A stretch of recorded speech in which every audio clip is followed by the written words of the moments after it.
हम डिस्कस कर रहे हैं यूनिट 3 IIoT एनालिटिक्स के बारे में, इंडस्ट्रियल इंटरनेट ऑफ थिंग्स के बारे में। जो एनालिटिक्स के अंदर हम डिस्कशन करेंगे बिग डेटा और इन सारी चीज़ों के लिए। तो इसके अंदर बहुत सारी ऐसी चीज़ें हैं जिनको हम एनालिटिक्स से जोड़ के जो CQ कोऑपरेशंस होता है उसके अंदर किस तरीके से इसका यूटिलाइज करते हैं, उन सारी चीज़ों के बारे में हम डिस्कस करेंगे। तो सबसे पहले हम PPT से आने से पहले हम बहुत सारी चीज़ों को लेके चलते हैं कि IIoT एनालिटिक्स क्या है और किस तरीके से हम इसको यूज में लेते हैं, कि क्या इसकी हिस्ट्री है, क्या इसका प्रोसेस है, क्या इसका मेंटेनेंस शेड्यूलिंग है, लॉजिस्टिक मैनेजमेंट में हम इसको क्यों यूज में लेते हैं, मैन्युफैक्चरिंग इक्विपमेंट्स में हम इसको क्यों यूज में लेते हैं, पाइपलाइनिंग में हम इसको क्यों यूज में लेते हैं। इन सारी चीज़ों के बारे में हम वन बाय वन करके डिस्कस करेंगे। हम स्टार्ट करते हैं कि what is the IIoT industrial internet of things क्या होता है। IIoT डेटा एनालिटिक्स एक ऐसी ब्रांच होती है which is a branch of IoT analytics is used to process and analyze data generated by IoT device and sensor to deliver valuable insight for the optimizing industrial process, maintenance, scheduling, logistic management, manufacturing equipments, pipeline, weather stations और smart meters. इन सारी चीज़ों में हम industrial internet of things analytics data को हम use में कर लेते हैं। इसके अंदर कुछ चीज़ें होती हैं कि what are the different type of IIoT analytics. अलग अलग तरीके की IIoT एनालिटिक्स कौन कौन सी होती हैं, इन सारी चीज़ों के बारे में हम देखेंगे। Industrial control system IoT makes it possible to leverage the data you already have in your SCADA system और हिस्टोरिज्म। एक होता है बिजनेस एप्लीकेशंस में यूज लेते हैं, दूसरा होता है वेरिएबल, तीसरा होता है सेंसर एंड डिवाइसेस, उसके नेक्स्ट होता है open and web data, next होता है मीडिया और एक होता है लोकेशंस। ये कितने अलग अलग टाइप्स के क्या होता है इंडस्ट्रियल IIoT होता है। इसकी कुछ मेन स्पेसिफिक टाइप्स होते हैं जो IIoT के यूटिलाइज करते हैं, जो 4 तरीके के होते हैं। कौन कौन से होते हैं? Internet of thing analytics are broken down by the type of challenge the address and insights they produce. The main 4 are descriptive analysis, diagnostic analysis और प्रिस्क्रिप्टिव एनालिसिस। 3 चीज़ें होती हैं। एक होता है प्रिडिक्टिव एनालिसिस। कौन कौन सी होती हैं? मेन 4। पहला होता है descriptive analysis, diagnostic analysis, prescriptive analysis और प्रिडिक्टिव एनालिसिस। 4 होते हैं। दूसरी चीज़ होता है जब हम IIoT को हम यूज करते हैं तो बात आती है why is IIoT analytics required. IIoT की हमें रिक्वायरमेंट क्यों हुई? तो industrial internet of things technology play an important role in the industry 4.0 vision. Whenever assets are connected to real-time data analytics that deliver increased efficiency, reduce wastage and improve product quality, इन सारी चीज़ों के लिए हमें industrial internet of things analytics की requirement हुई। एक इसका कुछ बेस्ट एग्जांपल्स अगर करूँ तो there are many way of IoT internet of things data analytics can be use to improve the business. In some example, AGT International Analyzed Fan Movement, एक होता है रिएक्शन, एक होता है heat map at basketball games. They use this data to optimize the seating placement and facilitate access to improve the fans and game experience. एक होता है what is difference between IoT और IIoT। जब हम बात रोजाना फर्स्ट यूनिट में भी हमने पढ़ा आईआईओटी के बारे में, सेकंड यूनिट में पढ़ा हमने, उसके एनालिसिस के बारे में भी हम डिस्कस किया, लेकिन हमने ये चीज़ नहीं पढ़ा कि what is the difference between IoT and IIoT. तो आईओटी और आईआईओटी के अंदर डिफरेंस क्या होता है? IoT focus on managing home applications, internet of things है वो मैनेज करता है और उसका फोकस होता है सिर्फ और सिर्फ होम एप्लीकेशंस में, which increase the consumer convenience by saving resource such as electricity. दूसरा होता है IIOT. IIOT focus on the critical system such as health care, aerospace, factory, machinery, automations, connecting machines और people together along with the data analytics. इन सारी चीज़ों के अंदर क्या होता है? आईआईओटी यूज लिया जाता है। दूसरी चीज़ हम बात करते हैं, what is the role of analytics in IoT. क्या रोल है आईओटी का? तो internet of things, IoT analytics is a data analysis tool the access the wide range of data collected from the IoT devices. IoT analytics assess vast quantity of the data and produce useful information from it. IoT analysis are usually discussed in the tandem with industries. एक चीज होता है what are the major component of IIoT. कौन कौन से components हम use में लेते हैं आईआईओटी के इंडस्ट्रियल इंटरनेट ऑफ थिंग्स के अंदर? सर हाँ जी। ये आपकी स्लाइड चेंज हो रही है, शायद मुझे नहीं दिख रही, एक बार प्लीज चेक करेंगे। नहीं सर, या आप इसी स्लाइड पे पढ़ा रहे हैं? सर इसी स्लाइड पे पढ़ा रहा हूँ मैं, अलग से चीजें बता रहा हूँ। स्लाइड अभी नहीं चल रही है हमारी, स्लाइड नहीं सिर्फ ओके। मैं, क्योंकि इसका जो आईआईओटी एनालिटिक्स का जो कंटेंट है ना सर, ये मैंने बहुत सारी बुक्स देखी, उनमें कंटेंट नहीं मिला, तो आपके सिलेबस के हिसाब से मैंने इंटरनेट से ये बहुत सारा कंटेंट निकाला था जो मेरे पास दूसरे डेस्कटॉप पे चल रहा है साइड में, ठीक है। और उस चीज़ को मैं देखकर, क्योंकि सारा कंटेंट हम पीपीटी में नहीं डाल सकते, वो मैंने आपके नोट्स में डाल दिया है, तो वो सारी की सारी चीज़ मैं आपको गो थ्रू करवा रहा हूँ कि जब हम इस चीज़ पे आएँ, अदरवाइज हम पीपीटी को पढ़ेंगे कि आईआईओटी एनालिटिक्स और ख़त्म, तो उसमें समझ नहीं आएगा। पहले हम उसकी पूरी भूमिका बना रहे हैं कि क्या चीज़ है, क्या यूज है, कि कितने टाइप्स होते हैं, क्या डिफरेंस होता है आईओटी और आईआईओटी के अंदर, वो सारा मैं आपको बता रहा हूँ पहले साइड से। ठीक है सर? ठीक है सर, ओके। हाँ, पीपीटी चलेगी, मैं बता दूंगा आपको, ऐसे नहीं चलेगी हमारे से। तो हम बात करते हैं what are the major component of IIoT, internet of things. थोड़ी सी तबीयत खराब है बोलने में, अगर आवाज़ थोड़ी लाउडली हो रही है तो माफ़ करिएगा।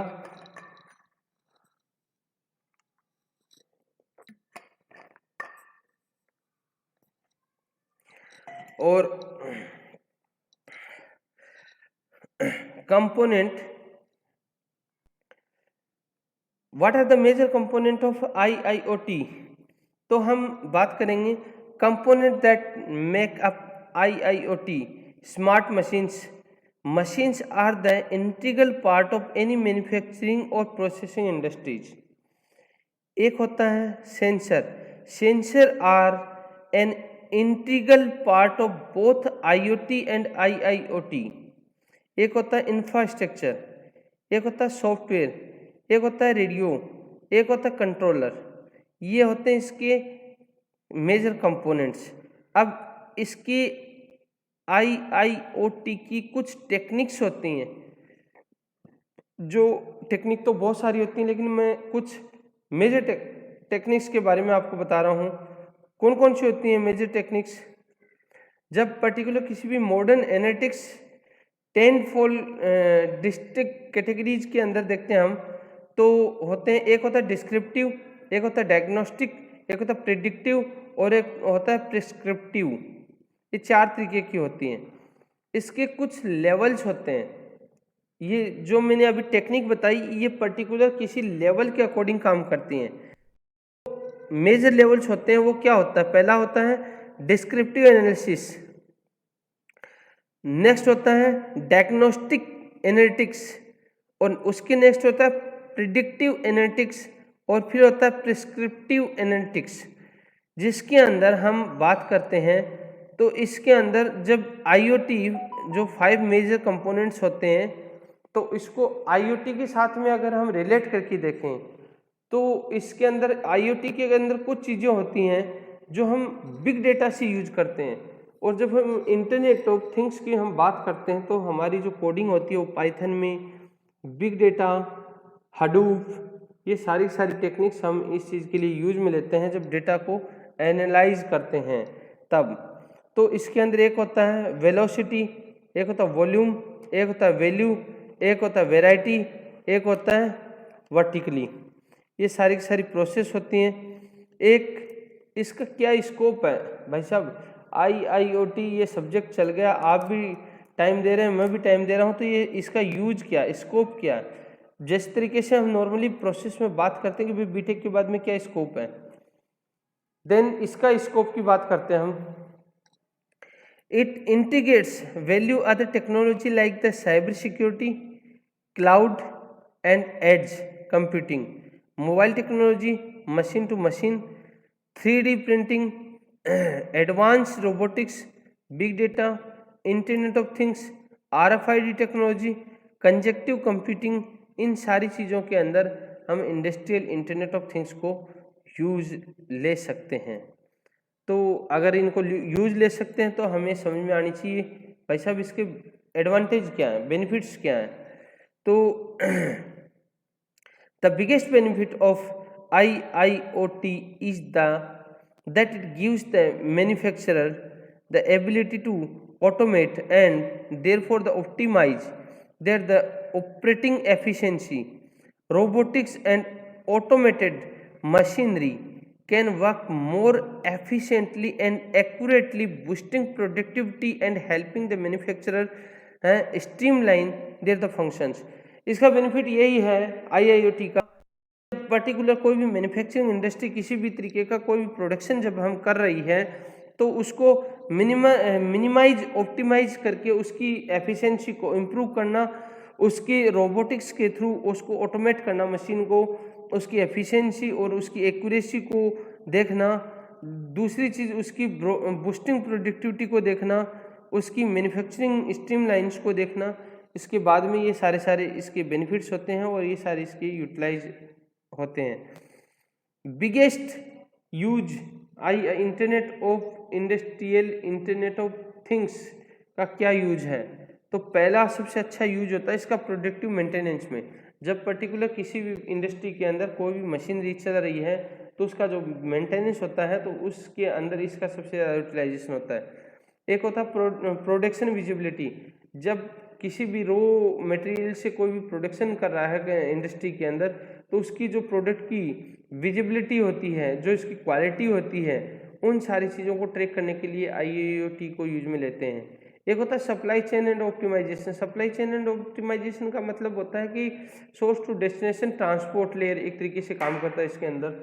तो ट्रांसपोर्ट लेयर के अंदर क्या होता है कि जब हम पर्टिकुलर इस चीज़ को यूज लेते हैं तो इसके अंदर सप्लाई चेन ऑप्टिमाइजेशन, जो लास्ट यूनिट में मैंने आपको एक डायग्राम बना के बताया था, उस डायग्राम के अंदर क्या होता है कि जब कोई भी प्रोडक्शन एजेंसी या कंपनी या कोई इंडस्ट्री है वो किस रॉ मटेरियल को, प्रोडक्ट को जब वो प्रोडक्शन में लेके आ रही है, प्रोडक्शन के बाद में वो क्या होता है वेयर हाउसेस में जाता है। वेयर हाउसेस में से क्या होता है कि वो बड़े ब्रोकर फर्म्स के पास जाता है, ब्रोकर फर्म से रिटेलर में आता है, रिटेलर से कंज्यूमर के पास में जाता है। तो इसकी जो इन्वेंट्री एंट्री होती हैं, जो इन्वेंट्री सोर्स टू डेस्टिनेशन तक जब सप्लाई हो रहा है तो उसकी इन्वेंट्री जो एंट्री होती हैं उनको रियलाइज करना और उसको मेंटेन करके रखना IIoT एप्लीकेशंस का काम होता है। एक होता है लोकेशन ट्रैकिंग। लोकेशन ट्रैकिंग की जब हम बात करते हैं तो नॉर्मली मैं पहला एग्जांपल दूंगा, रेलवे रिजर्वेशन सिस्टम। जब हम रेलवे का रिजर्वेशन करते हैं तो हम किसी भी ट्रेन नंबर से उस ट्रेन की लोकेशन हम फाइंड कर सकते हैं कि वो अभी कहाँ पर चल रही है और क्या सिचुएशन है। जब हमारे स्टेशन पे हम जाते हैं तो वहाँ एक अनाउंसमेंट आता है कि फलाने नंबर की ट्रेन भोपाल से रतलाम जाने वाली इतने घंटे लेट है। इतने घंटे लेट है, क्या उनको कैसे पता चला क्यों लेट है? क्योंकि वो उसी चीज़ से ट्रैक करते हैं कि जो सोर्स टू डेस्टिनेशन तक जब वो कोई भी व्हीकल मूवमेंट कर रहा है तो क्या वो ट्रैफिक कंजक्शन की वजह से या कोई और कंजक्शन की वजह से वो क्यों डिले कर रहा है। तो उस चीज़ को आइडेंटिफाई करने के लिए भी हम IIoT को यूज में लेते हैं। दूसरी चीज़, 1 मिनट चालू रखना बेटा।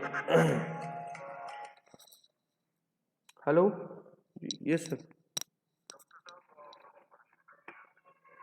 हमारा एक्सपीरियंस लेटर भी दे देना सर।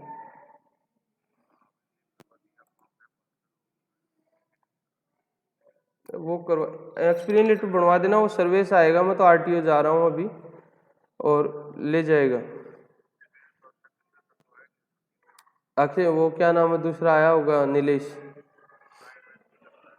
अरे उससे करवा दो, हमें कोई फर्क नहीं पड़ता। जब यार जब छोड़ ही सारा खेल ही खत्म हो गया तो उससे कागज से क्या फर्क पड़ना आपको, हम ले जाके उनको दे दें।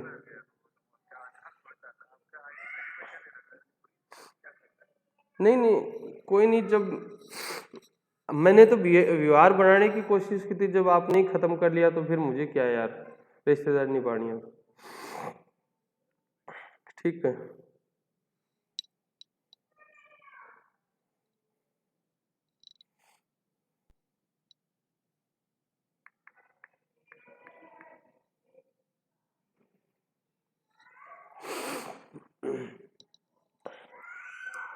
बेटा एक मिनट होल्ड रखना बच्चे।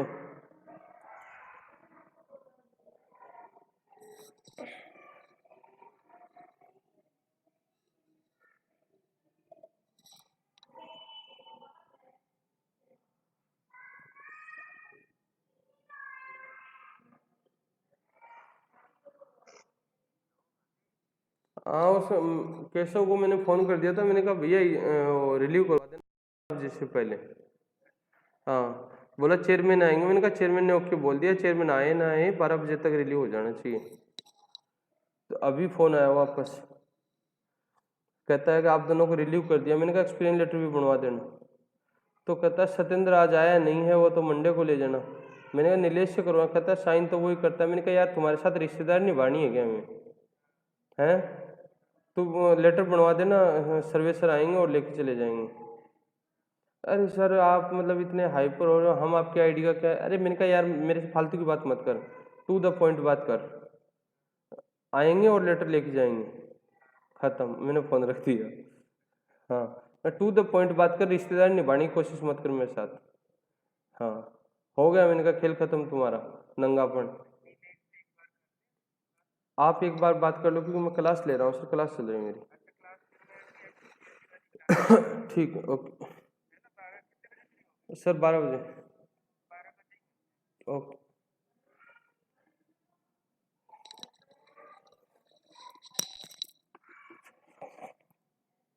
हाँ बेटा, सॉरी फॉर इनकन्वीनियंस।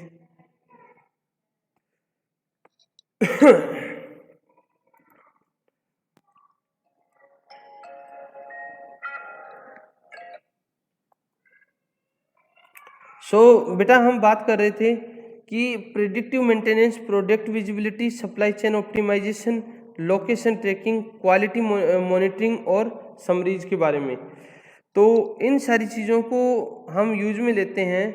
तो इन सारी चीज़ों के साथ साथ में हमने कुछ डिस्कशंस किए थे, कुछ एग्जांपल्स के बारे में बात की थी, कुछ IoT इंडस्ट्रियल यूजिंग के बारे में बात की, IoT प्लेटफॉर्म्स के बारे में बात की। IoT प्लेटफॉर्म के बारे में मैंने आपको बताया होगा, फिर से मैं एक बार रिपीट कर देता हूँ। जब इंडस्ट्रियल IoT प्लेटफॉर्म्स की जब हम बात करते हैं तो एक होता है एग्रीगेट, एक होता है रियल टाइम डेटा, एक होता है हार्डवेयर के साथ में एक software system, sensor, other data points और एक centralized environment which can usually be accessed by a wide group of use. दूसरी चीज़, जब हम बात करते हैं IoT आर्किटेक्चर की, तो लास्ट यूनिट में मैंने आपको बताया था IoT आर्किटेक्चर के बारे में, लेकिन अब ज़्यादा डीपली नहीं जाऊंगा, लेकिन मैं कुछ चीज़ें और बता देता हूं आपको। आवाज़ आ रही है बेटा मेरी? हेलो,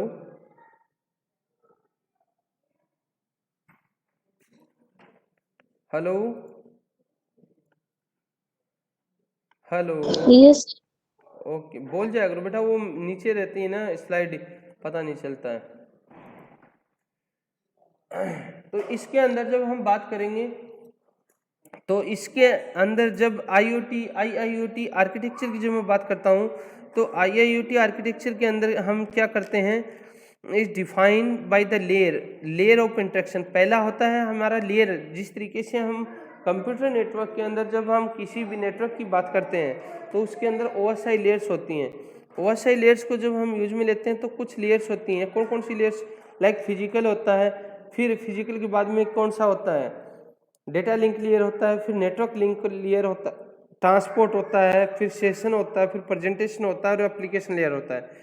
तो इन 7 लेयर से मिलकर के TCP/IP मॉड्यूल्स भी बनता है। इन सारी चीज़ों को हम यूटिलाइज करते हैं। एक हम बात करते हैं IIoT आर्किटेक्चर की। उसी तरीके से IIoT आर्किटेक्चर के अंदर जब हम किसी भी चीज़ को डिफाइन करते हैं तो वो एक लेयर्स के अंदर इंटरकनेक्शन होता है। लेयर्स में इंटरकनेक्शन की जब हम बात करते हैं तो इसके बाद में हमारा एक इंक्लूडिंग डिवाइसेस होती हैं कि किसी भी लेयर को इंटरकनेक्ट करने के लिए कौन कौन सी डिवाइस इंक्लूड करते हैं हम। एक होता है कम्युनिकेशन। कम्युनिकेशन मीन्स सॉफ्टवेयर और हार्डवेयर के बीच में जब कॉम्बिनेशन कोई भी लेयर से प्रोवाइड करवाया जाता है तो उसके बीच में क्या कम्युनिकेशन चल रहा है। कम्युनिकेशन मीडियम में are 2 types, one is wireless, another one is wired medium, कि दोनों मीडियम के थ्रू हम किस तरीके से कम्युनिकेट कर पा रहे हैं। एक होता है सेमेंटिक एप्लीकेशंस। जब हम पर्टिकुलर किसी भी डिवाइस लेयर आर्किटेक्चर को डिजाइन करते हैं तो उसको इंटरेक्ट किया जाता है किसी भी कम्युनिकेशन सिस्टम्स के साथ में जो कनेक्ट करते हैं हम इंटरकनेक्टेड स्ट्रक्चर्स के साथ में हम इंटरकनेक्ट करते हैं। कम्युनिकेशन लेयर्स को हम यूज में लेते हैं, किसी भी सिस्टम प्रोटोकॉल्स को यूज में लेते हैं, एक्सचेंज करते हैं, एक्युमुलाइज करते हैं उस इंफॉर्मेशंस को, सारी चीज़ें होती हैं। दूसरी चीज़ हम बात करेंगे IoT एनालिसिस रिक्वायर्ड, जो एक 3 कंपोनेंट्स होते हैं। एक होता है स्टोरेज, एक होता है स्ट्रीम प्रोसेसिंग, एक होता है सॉफ्टवेयर, एक होता है एनालिटिक्स इंजन। इन सारी चीज़ों को हम यूज में लेकर के काम करते हैं। एक इसके जब पर्टिकुलर किसी भी एनालिटिक्स के कुछ फेज होते हैं, वो कौन कौन से फेज होते हैं और उन फेज को यूज में लेकर के हम किस तरीके से इंडस्ट्री के लिए अंदर करते हैं। तो पहला होता है जनरेट, कलेक्ट, एनालाइज, रिएक्ट और प्रेडिक्ट। ये सारी की सारी चीज़ें यूज में ली जाती हैं। जब हम इंडस्ट्रियल इंटरनेट ऑफ थिंग्स की हम बात करते हैं तो हमें कुछ न कुछ टेक्नोलॉजी की भी रिक्वायरमेंट होती है। भाई साहब, किसी भी तरीके की हम कल्पना करते हैं, चाहे वो IoT हो चाहे वो IIoT हो, उन सब के अंदर हम क्या करते हैं, किसी न किसी टेक्नोलॉजी को हम जोड़ के रखते हैं। The IIoT is enabled by the technologies such as the cyber security, cloud computing, edge computing, mobile technology, machine to machine, 3D printing, advanced robotics, big data, internet of things, RFID technology, cognitive computing. ये सारी technology use में लेते हैं। मैं फिर से repeat कर रहा हूँ। नंबर 1 साइबर सिक्योरिटी, जो सिक्योरिटी के लिए यूज में लिया जाता है। नंबर 2 क्लाउड कंप्यूटिंग, जो स्टोरेज के लिए यूज में लिया जाता है। नंबर 4 एड्ज कंप्यूटिंग, जो कनेक्टिविटी को चेक करने के लिए यूज में लेते हैं। Number 5 mobile technologies, mobile technology जो हमारा कम्युनिकेशन मीडियम है। Machine to machine connectivity, M2M connectivity जिसको शॉर्ट में बोला जाता है। जब इंडस्ट्री के अंदर मैन्युफैक्चरिंग यूनिट्स होती हैं उसके अंदर मल्टीपल यूनिट्स होती हैं, उन सारी मल्टीपल यूनिट्स में जो प्रोडक्शन चल रहा है उनको किसी एक मीडियम के थ्रू किसी सिंगल सिस्टम के साथ कनेक्टेड होते हैं, वहाँ से उसकी प्रोडक्शन क्वालिटी चेक की जाती है। नेक्स्ट होता है हमारा 3D प्रिंटिंग। 3D प्रिंटिंग का मतलब क्या होता है कि जब हम पर्टिकुलर किसी भी प्रोडक्ट को हम डेवलप करते हैं, उसके डेवलपमेंट से पहले उसके अंदर क्या होता है कि उसकी एक आर्किटेक्चर बनाया जाता है, उसकी एक प्रिंटिंग तैयार की जाती है जो 3D और 2D पेंटिंग्स होती हैं, जिसके थ्रू ये देखा जाता है कि जब कोई भी प्रोडक्ट बनकर के तैयार होगा तो सिमिलर इस तरीके का लुक एंड फील होगा उसका। एक होता है एडवांस रोबोटिक्स। एडवांस रोबोटिक्स की जब हम बात करते हैं तो आज के दिन इंडस्ट्री के अंदर जो रोबोट आया है, आर्टिफिशियल इंटेलिजेंस की हेल्प से जब ये इक्विपमेंट्स ऑपरेट हो रहे हैं तो इनसे बहुत ज़्यादा असर भी पड़ रहा है। जब एक तो लेबर कॉस्टिंग पे फर्क पड़ रहा है, प्रोडक्ट की क्वालिटी पे, एक उसकी क्वांटिटी पे फर्क पड़ रहा है। एक है बिग डेटा। जब हम बिग डेटा की बात करते हैं तो बिग डेटा के अंदर बहुत सारे चैलेंज क्रिएट होते हैं हमारे सामने। सबसे पहला डेटा गैदर करने का, एनालिसिस करने का, ऑप्टिमाइज्ड करने का, उसको सिक्योर करने का, उसको सुपरवाइज्ड टेक्निक में लेके जाने का। तीन तरीके के डेटा होता है, सुपरवाइज्ड, अनसुपरवाइज्ड और सेमी सुपरवाइज्ड। तो सबसे पहला काम होता है अनसुपरवाइज्ड डेटा को सुपरवाइज्ड डेटा में हमें कन्वर्ट। तीसरा है internet of things. Internet of things ये होम बेस्ड टेक्नोलॉजी होती है जो होम बेस्ड इक्विपमेंट्स के साथ में कनेक्टिविटी लेता है और इन सारी चीज़ों को हम यूज में लेते हैं। एक होता है RFID टेक्नोलॉजी। RFID टेक्नोलॉजी, जब आप गाड़ियाँ नई गाड़ी खरीदते हैं, जब तक नंबर प्लेट नहीं आती है तब तक आपकी गाड़ी के फ्रंट जो ग्लास होता है उस पर एक RFID टैग लगाया जाता है। उस RFID टैग से हम अपनी गाड़ी को ट्रेस कर सकते हैं। उसके अंदर एक तरीके से चिप मान सकते हो, उसके अंदर एक नंबर होता है जो RTO ऑफिस के साथ में कनेक्टेड रहता है। वहाँ से हम उसको विजिलेंस के थ्रू उसको सर्विलांस पे लेके हम ट्रैक कर सकते हैं हमारी गाड़ी को। एक होता है कंटीजिंग कंप्यूटिंग टेक्नोलॉजीज। ये अलग अलग चीज़ें होती हैं। हाँ सर, हाँ जी, अभी मैं क्लास ले रहा हूँ, मैं बाद में बात करता हूँ 12 बजे के बाद। हाँ, वो लेटर बनवा देना मेरा। हेलो, हाँ, एक्सपीरियंस लेटर बनवा देना, मैं 12 बजे के बाद में आऊँगा, उठा के ले जाऊँगा, ठीक है? ओके।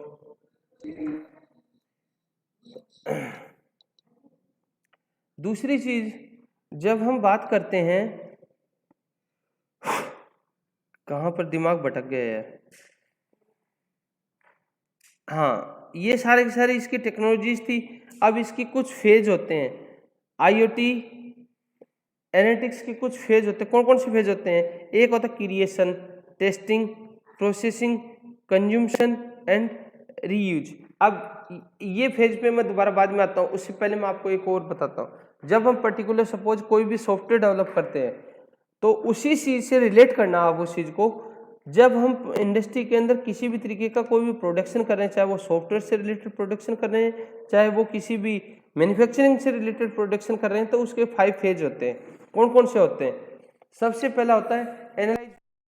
एनालाइज फेज में क्या होता है कि एनालिसिस एक टीम होती है जो एनालाइज करती है डेटा को। एनालाइज किस सेंस में करती है कि इंडस्ट्री की क्या डिमांड है, सॉरी मार्केट की क्या डिमांड है, कंज्यूमर जो कस्टमर्स जो होता है वो किस चीज के प्रति अट्रैक्ट कर रहे हैं, उनकी क्या नीड्स हैं, तो उसको डेटा को डिफरेंट मीडियम लाइक इंटरव्यू के थ्रू, जो आप शॉपिंग मॉल्स वगैरह में जाते हैं तो कुछ आपसे भरवाए जाते हैं पैम्पलेट्स वगैरह दे करके, उनके थ्रू। दूसरा चीज़ सर्वे के थ्रू, गूगल फॉर्म के थ्रू, ऑनलाइन सर्वे, ऑफलाइन सर्वे, इन सारी चीज़ों से डेटा कलेक्ट किया जाता है जिसको हम बोलते हैं रिक्वायरमेंट गैदरिंग। देन हम फाइनली हम आगे पहुंचते हैं और फिर उस चीज़ को आगे यूज करते हैं। जब हमारे पास में रिक्वायरमेंट एनालिसिस कंप्लीट हो जाती है तो हम बात करते हैं डॉक्यूमेंटेशन की, जो हर किसी इंडस्ट्री का एक प्रोसीजर होता है। जो रिक्वायरमेंट्स हमारे पास में हैं उन सारी रिक्वायरमेंट्स को हम कंसिडर करते हुए एक डॉक्यूमेंट तैयार करते हैं। उस डॉक्यूमेंट को तैयार करने के बाद में हम एक डिजाइनिंग प्रोसेस में जाते हैं। उस डॉक्यूमेंट्स के अंदर SRS सॉफ्टवेयर स्पेसिफिकेशन रिक्वायरमेंट्स होती हैं। एक होता है सॉफ्टवेयर डेवलपमेंट लाइफ साइकिल, जिसके अंदर कुछ फेज होते हैं जिसको हम बोलते हैं data flow diagram. Data flow diagram कि जब हमारी कोई भी प्रोडक्ट को हम मैन्युफैक्चर करेंगे या कोई भी सॉफ्टवेयर बनाएंगे या कोई भी प्रोडक्ट डेवलप करेंगे तो उसके अंदर जो काम होगा वो किस किस तरीके से फ्लो चलेगा। उसके बाद में ये सारी चीज़ होने के बाद में एक डमी डिजाइनिंग प्रोजेक्ट तैयार किया जाता है, डमी प्रोजेक्ट जिसको बोलते हैं। डमी प्रोजेक्ट तैयार करने के बाद में एक क्लाइंट इंटरेक्शन होता है, मार्केट में सैंपल के तौर पे लॉन्च किया जाता है, उसके रिव्यू लिए जाते हैं। देन आफ्टर उस रिव्यू के बिहाव पे उसके अंदर फिर से उसके मॉडिफिकेशंस होते हैं। रिव्यू टीम उसका डिसीजन लेती है कि क्या ये प्रोडक्ट सही है, मार्केट में लॉन्च करने लायक है कि नहीं है। पहले वो नहीं करते हैं, प्रोडक्शन नहीं करते हैं। देन रिव्यू अच्छा मिला, देन आगे की शुरुआत हम करते हैं प्रोडक्शन की, जिसको बोलते हैं डेवलपमेंट। प्रोडक्शन यूनिट अब मल्टीपल प्रोडक्ट्स डेवलप कर रही है मार्केट में, डिमांड एंड सप्लाई के बिहाव पे, कि डिमांड कितनी है, उसकी सप्लाई किस हिसाब से देनी है। इंडस्ट्री आप एक चीज देखना, कोई भी मार्केट में नया प्रोडक्ट लॉन्च करती है तो उसका सबसे पहले एक पैनिक क्रिएट करती है। क्यों? क्योंकि जब पैनिक क्रिएट होगा, कुछ प्रोडक्ट लॉन्च कर दिए उसके बाद में थोड़े दिन के लिए उसको होल्डिंग पे डाल देती है कि अब मार्केट में उसका पैनिक क्रिएट होगा। पैनिक सिचुएशंस में जब मार्केट में प्रोडक्ट लॉन्च होता है, देन डबल सेलिंग होती है। देन आफ्टर उसके बाद में जब प्रोडक्ट डेवलप होता है, डेवलपमेंट के बाद में उसकी टेस्टिंग होती है। टेस्टिंग 4 तरीके से होती है। इंटीग्रेशन टेस्टिंग होती है, सिस्टम एक्सेप्टेंस टेस्टिंग होती है, एक यूजर एक्सेप्टेंस टेस्टिंग होती है, देन फाइनली डिप्लॉयमेंट से पहले एक रिग्रेशन टेस्टिंग होती है। रिग्रेशन टेस्टिंग क्या होता है कि ये चेक किया जाता है कि सब कुछ बनने के बाद में क्या ये मार्केट में प्रोजेक्ट लॉन्च होगा तो क्या ये काम करने लायक है कि नहीं है। सिस्टम एक्सेप्टेंस टेस्टिंग में क्या होता है, जब हम किसी भी प्रोडक्ट को बनाते हैं तो उसको देखा जाता है कि क्या वो डिफरेंट एनवायरनमेंट्स में, डिफरेंट मशीन्स पे, डिफरेंट कंडीशंस में, वेदर्स में क्या ये प्रोडक्ट काम करेगा कि नहीं करेगा।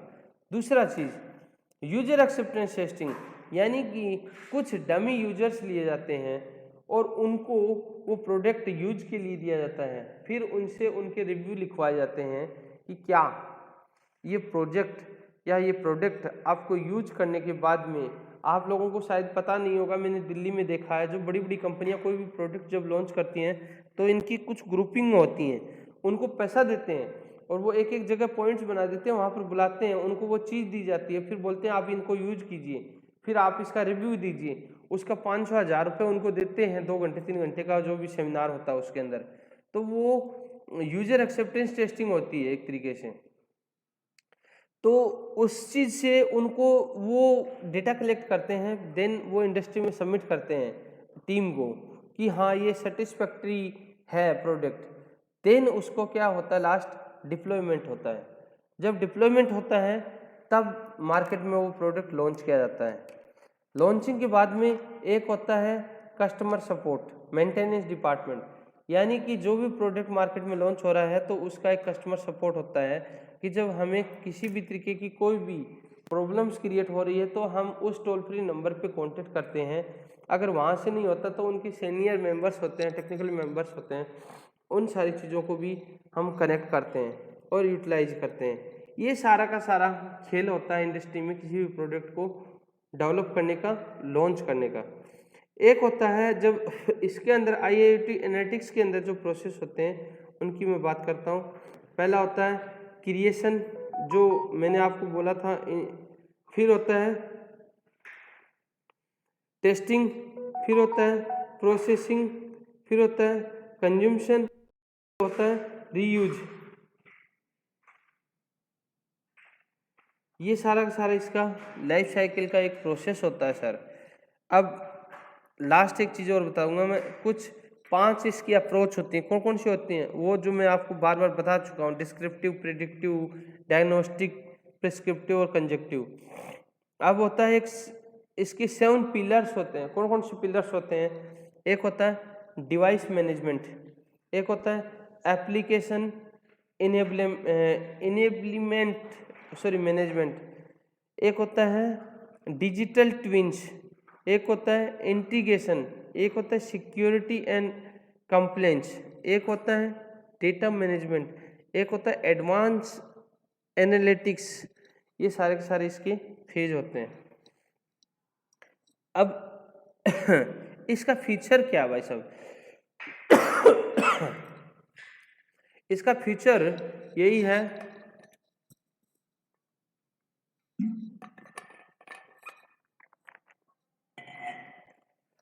फ्यूचर है द नंबर ऑफ IIoT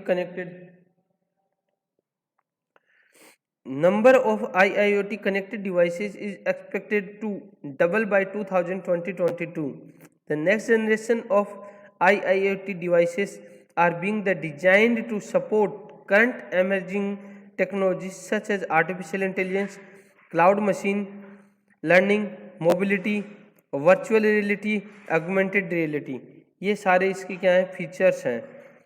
अब इसकी मार्केट साइज क्या है इंडिया में, उसको मैं बोल देता हूँ। जो $के हिसाब से देखा जाए तो 1102 मिलियंस पीपल इसको यूज कर रहे हैं, जो 2023 जनवरी का डेटा है।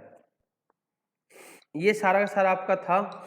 अब इसके बाद में हम आते हैं पीपीटी पे। सर पीपीटी पे जब हम आएंगे तो इसके अंदर हम डिस्कस कर रहे हैं IIoT एनालिटिक्स की बात। बेटा वो फैन बंद कर दे, फैन बंद कर दे। IIoT एनालिटिक्स, तो हम बात करते हैं IIoT data analytics, which is a branch of IoT analytics, is used to process and analyze data generated by IIoT devices and sensors to deliver valuable insight for the optimizing industrial process maintenance and scheduling and logistic management on the manufacturing equipment, pipelines, weather station and smart meters। इन सारी चीज़ों में इस चीज़ को use में लेते हैं। Industrial control system IoT makes it possible to leverage the data you already have in your the SCADA system or historism, then use in applications in business applications, wearable, sensor and device, open and web data, media and locations। ये मैं आपको already discuss कर चुका हूँ। Then अब हम use में लेते हैं बिग डेटा एनालिटिक्स को। जो मैंने आपको बताया कि जो इसके फीचर्स हैं, जो टेक्नोलॉजीज हैं, वो हम बिग डेटा एनालिटिक्स को हम यूज करते हैं। कैसे करते हैं उसके बारे में हम देखते हैं। पहला होता है what it is, how it works, benefits और चैलेंज। इन सारी चीज़ों को जब हम देखते हैं तो इसके अंदर क्या होता है, each day your customer generates an abundance of data every time they open your email, use your mobile app, tag you on social media, walk into your the storage, make an online purchase, talk to the customer service representative or ask a virtual assistant about you. Those the technologies collect and process the data for your the organizations, and that's just your customer each day, employee, supply chain, marketing efforts and finance team and more generate an avalanche of the data to big data is an the extremely large volume of the data and data set that come in diverse form from multiple sources। अब हम बात करते हैं data analytics की। इतनी देर तक हम बात कर रहे थे किसकी, इतनी देर तक हमने बात की थी IIoT एनालिटिक्स की बात कर रहे थे हम। अब हम बात कर रहे हैं बिग डेटा एनालिटिक्स की। जब हम बात करेंगे तो बिग डेटा एनालिटिक्स के अंदर क्या होता है, इसके जो वर्क, बेनिफिट, चैलेंज, इन सब चीज़ों के बारे में देखेंगे हम। तो big data analytics descriptive the process of uncovering trends, patterns and correlation in large amount of the raw data to help make the data informed or decisions। इसके अंदर क्या होता है, कुछ चीज़ें होती हैं। पहला हम बात करते हैं what is big data analytics, कि बिग डेटा एनालिटिक्स होता क्या है। तो हम बात करते हैं big data analytics is the use of advanced analytics technology against very large diverse big data sets that include and structured, semi-structured and unstructured data from different sources and in different size from the terabits or gitabits.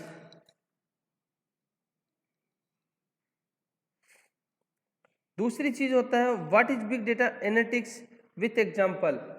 जब हम big data analytics की example के साथ में बात करते हैं तो big data analytics describe the process of uncovering trends, patterns, correlations in the large amount of the raw data to help make data informed decisions.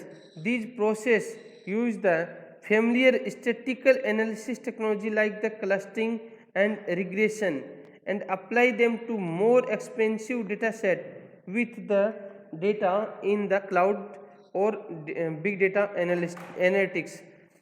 इसके अंदर 3 तरीके का बिग डेटा यूज में लिया जाता है। कौन कौन सा होता है, जब हम पर्टिकुलर क्लासीफाई करते हैं किसी भी बिग डेटा को, तो पहला होता है स्ट्रक्चर्ड डेटा, दूसरा होता है अनस्ट्रक्चर्ड डेटा, तीसरा होता है सेमी स्ट्रक्चर्ड डेटा और चौथा होता है बिग डेटा की रिक्वायर क्यों होती है हमें कोडिंग के अंदर।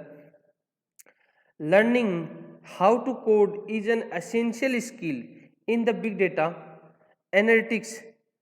You need to code to conduct the numerical and statistical analysis with the massive data using Python, R programming, Java, C++ और other languages. Big Data Analytics का एक अच्छा करियर और एक कैरियर क्या हो सकता है। Choosing a career in the field of big data and analytics will be a fantastic career move. And it could be just the type of role that you have been trying to find. The professionalism who are working in this field can be expect the impressive working experience और salary. Skills क्या क्या चीज़ों की जो अगर big data सीखना है हमें, बिग डेटा पे काम करना हमें, तो कौन कौन सी स्किल्स की रिक्वायरमेंट होती है इसके लिए स्किल्स की रिक्वायरमेंट होती है analytical skills, data visualization skills, familiarity with business domain and big data tools के लिए यूज में लेते हैं, स्किल्स ऑफ प्रोग्रामिंग के लिए यूज में लेते हैं, प्रॉब्लम सॉल्विंग स्किल्स के लिए यूज में लेते हैं, एसक्यूएल स्ट्रक्चर्ड क्यूरी लैंग्वेज ये यूज में लेते हैं, स्किल्स ऑफ डेटा माइनिंग एक पर्टिकुलर अपने आप में एक सब्जेक्ट होता है, उसकी टेक्निक्स होती हैं कुछ, वो यूज में लेते हैं, एक फेमिलियरिटी विथ टेक्नोलॉजी ये यूज में लेते हैं। अब इतनी चीज़ से हम एक चीज़ देखेंगे कि इस चीज़ की ज़रूरत क्यों है हमें बिग डेटा की। Why do we need big data analytics. Big data analytics help the organization harries their data and use it to identify new opportunity that in turn lead to smarter business move, more efficient operations, higher profile और higher profit happiness to the customer. इसके एक इसका benefit क्या है, big data को जब हम use में लेते हैं एनालिटिक्स टाइम पे तो इसका क्या बेनिफिट हो सकता है। पहला होता है बेनिफिट इसका कंज्यूमर एक्विजिशन और रिटेंशन के लिए, तीसरा होता है फोकस्ड एंड टारगेटेड प्रमोशंस के लिए, चौथा होता है पोटेंशियल रिस्क आइडेंटिफिकेशंस के लिए, पांचवा होता है इनोवेटिव के लिए, कॉम्प्लेक्स सप्लायर नेटवर्क्स के लिए, कॉस्ट ऑप्टिमाइजेशंस के लिए, इम्प्रूव एफिशिएंसी के लिए, इन सारी चीज़ों के लिए हम इनको यूज में लेते हैं। अब हम बात करते हैं कुछ, जब बिग डेटा के अंदर हम काम करते हैं तो कुछ इसके मेन पिलर्स होते हैं, कुछ की एलिमेंट्स होते हैं जिनको हम बिग डेटा में सबसे ज़्यादा अप्लाई करते हैं। कौन कौन सा, एक होता पर्पज, पीपुल, प्रोसेस, प्लेटफॉर्म और प्रोग्रामेबिलिटी, इन सारी चीज़ों को हम यूटिलाइज करके चलते हैं। दूसरा,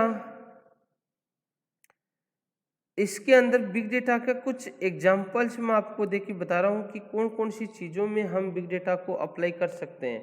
big data comes from the different sources. Some example are transaction processing system में, कस्टमर डेटाबेस में, डॉक्यूमेंट्स में, ईमेल्स में, मेडिकल रिकॉर्ड्स में, इंटरनेट क्लिक स्ट्रीम्स में, logs, mobile apps, social networking, इन सब में हम यूज लेते हैं। 4 तरीके के कौन कौन से डेटा एनालिटिक्स यूज में लिया जाता है। पहला होता है predictive data analytics. Predictive data analytics में क्या होता है कि जब हम कॉमनली किसी भी कैटेगरी को यूज में लेते हैं हम, तो हमारे साथ में उन सारी चीज़ों को यूटिलाइज किया जाता है।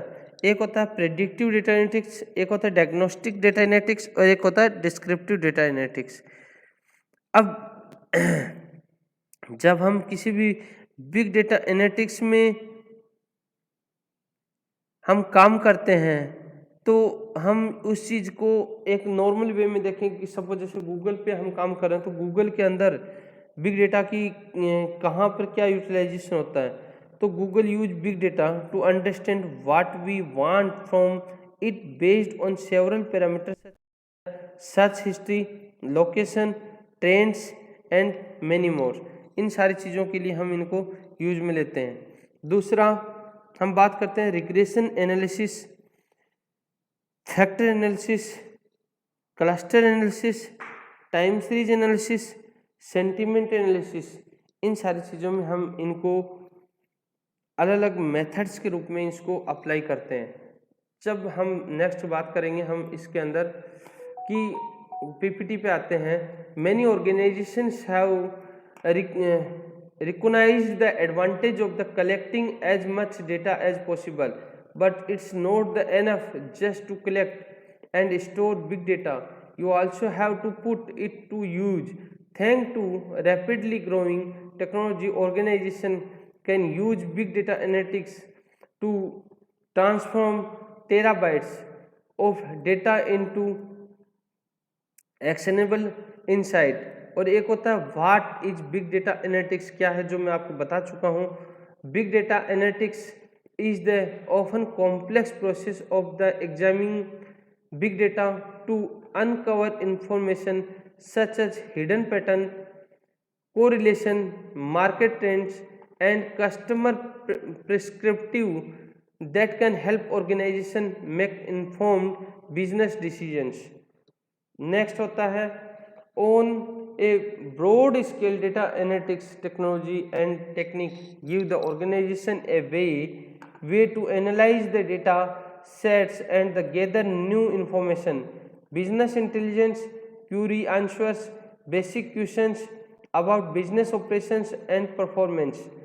नेक्स्ट होता है the big data analytics is a form of advanced analytics which involve the complex applications with elements such as predictive modules, statistical algorithm and what if analysis powered by the analysis systems। Next हमारा इसके अंदर होता है why is big data analytics important। इसके बारे में आपको बता चुका हूँ, फिर से हम देखते हैं। the organization can use the big data analytics system and software to make data driven decision that can improve business related outcomes। the benefit may include more efficient marketing, new revenue opportunities, customer personalization and improved operational efficiency। with an effective strategy, these benefits can provide the competitive advantage over the reversals technology। एक होता है what is big data analytics usages and क्या होता है उसके बारे में। The big data analytics describe the process of the uncovering trend patterns and correlation in large amount of raw data to help make data informed decisions. This process use the familiar statistical and analytics techniques like the clustering and regression and apply them to move the extensive dataset with the help of newer tools।